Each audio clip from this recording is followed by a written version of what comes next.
ரேவதி நட்சத்திரம். ஆக ரேவதி என்பது என்ன? பெண் யானை. யானை எங்கு இருக்க வேண்டும்? யானை காட்டில் இருக்கலாம், அல்லது கோயில்களில் இருக்கலாம், அல்லது கௌரவமான இடங்களில் இருக்கலாம்.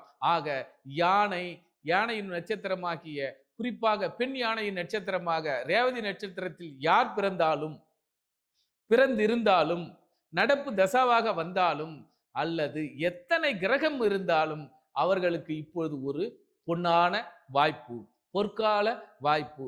இந்த வாய்ப்பினை அற்புதமாக பயன்படுத்திக் கொள்ளுங்கள். இதுவரை சர்க்கஸாக இருந்தாலும் பரவாயில்லை, இப்பொழுது தேவதையாக கோயில்களுக்கும் அல்லது முக்கியமான விழா நிகழ்ச்சிகளுக்கும் எப்படி முக்கியத்துவம் கொடுத்து அந்த யானைக்கு மரியாதை செய்தார்களோ அதுபோல உங்களுக்கு மரியாதை கண்டிப்பாக இங்கே கிடைத்தே தீரும்.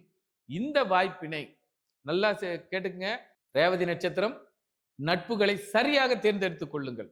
பாடங்களையும் படிப்புகளையும், இந்த நோட்டு, இந்த புத்தகம், இந்த சொத்து, இந்த இடம் அப்படி என்று தேர்வு செய்து கொள்ளுங்கள்.